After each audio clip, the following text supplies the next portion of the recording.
करके चाकरी। ठीक है, मैं अब आपको एक बात बताता हूँ, बहुत अच्छी बात है। अकाउंटेंट जो बंदे हैं, जो अकाउंट्स 11th में लेते हैं, उनके लिए बहुत अच्छी बात है समझने के लिए। देखिए, जब आप 10th पास करते हैं ना, तो जब 11th क्लास में आते हैं ना, तो 11th क्लास में आपको 3 स्ट्रीम दी जाती है, मतलब 3 रास्ते दिए जाते हैं। इस बात को अच्छे से समझना और इसको ज़्यादा से ज़्यादा शेयर करना, क्योंकि ये बड़ी इंपॉर्टेंट बात है। अधिकतर लोग इस बात को नहीं बताते। आपको 3 रास्ते दिए जाते हैं जब आप 10th पास करते हो। या तो आप आर्ट्स लोगे, या कॉमर्स लोगे, या साइंस लोगे। अब बच्चे आर्ट्स लेते हैं according to their marks, science लेते हैं इंटरेस्ट के हिसाब से भी लेते हैं, मार्क्स के हिसाब से भी लेते हैं। अब 11th क्लास जो होती है ना, बेसिकली बच्चे 11th क्लास को सिर्फ क्लास समझते हैं।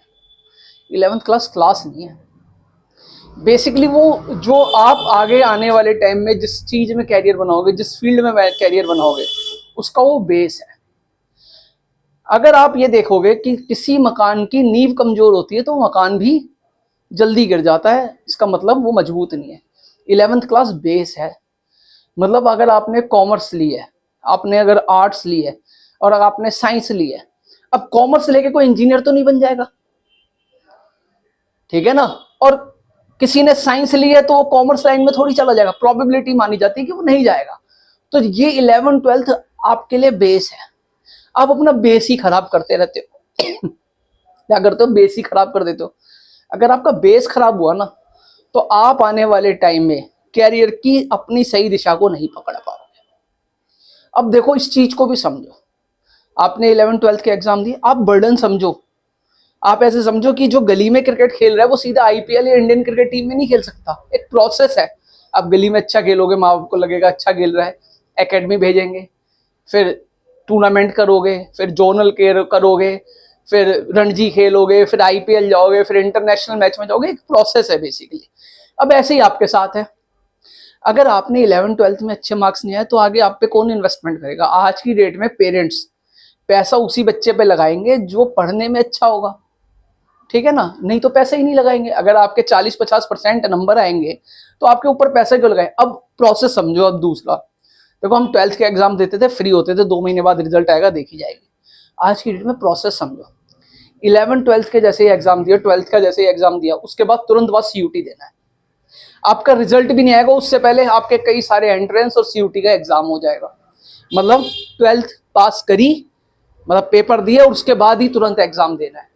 जैसे 12th पास करोगे फिर सीयूटी का एग्जाम दोगे। अगर आपका रिजल्ट अच्छा आया, मई जून के आसपास वो आता है रिजल्ट, सितंबर में फर्स्ट सेमेस्टर चालू हो जाता है। मतलब आप ऐसे समझो कि आपका पढ़ाई का जो बर्डन है वो कम नहीं होने वाला। आपको निरंतर पढ़ाई करने की जरूरत है, ये बहुत जरूरी है। और अगर आप इस टाइम पढ़ाई नहीं कर रहे, देखो ऐसे समझो ना कि जो बच्चा दौड़ ही नहीं पा रहा, उसको रेस में कहां दौड़ाया जाएगा? मतलब आप कुछ कर ही नहीं रहे हो बेसिकली, तो आप आगे खेल नहीं पाओगे। पढ़ाई की लाइन में तो आप अपना कैरियर बनाओ ही मत। अगर आप इस तरीके से पढ़ रहे हो, 11th 12th के छोटे छोटे क्वेश्चन में भी अगर आप अटक रहे हो, तो आप आगे बिल्कुल मत पढ़ाई करो। आप अपने पेरेंट्स का पैसा बर्बाद करोगे और अपना टाइम भी खराब करोगे। पढ़ाई आज की डेट में एक अलग चीज होगी। देखो, हमारे देश की आबादी कितनी है बोलो? 150 करोड़ के आसपास है। हर एक आदमी दूसरे के ऊपर चढ़ा जा रहा है। ये पीछे रह गया तो मैं अपना कैरियर बना लूंगा। आपके लिए मौके ज्यादा नहीं है। जब इतनी ज्यादा पॉपुलेशन है, इतनी ज्यादा आबादी है, अच्छा कोई एम्प्लॉयर है तो किसको रखेगा? एम्प्लॉयर आप जाओगे, आपको थोड़ी रखेगा। वो 10 लोग इंटरव्यू लेगा, जो सबसे ज्यादा सक्षम होगा उसको रखेगा।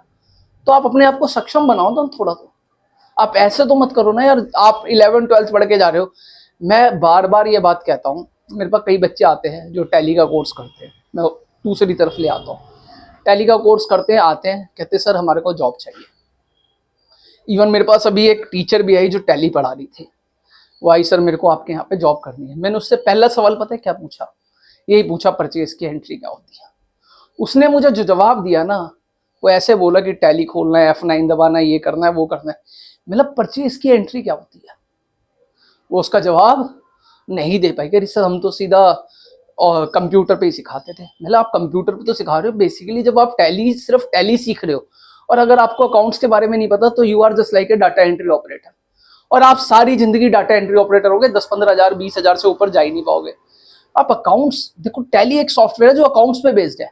पहले आप अकाउंट सीखो ना, सीधा टैली सीखने की क्या जरूरत है? और आप सीख भी रहे हो ना टैली सीधा, तो उसको कोई फायदा नहीं है।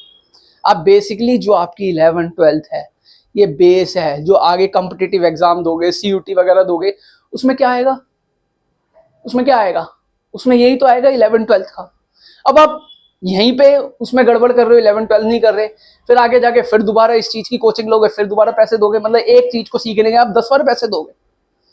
तो बेसिकली बहुत बढ़िया है कि आप अपना 11th-12th जो बेस है, जो नींव है, उसको आप मजबूत करके रखिए। ठीक है।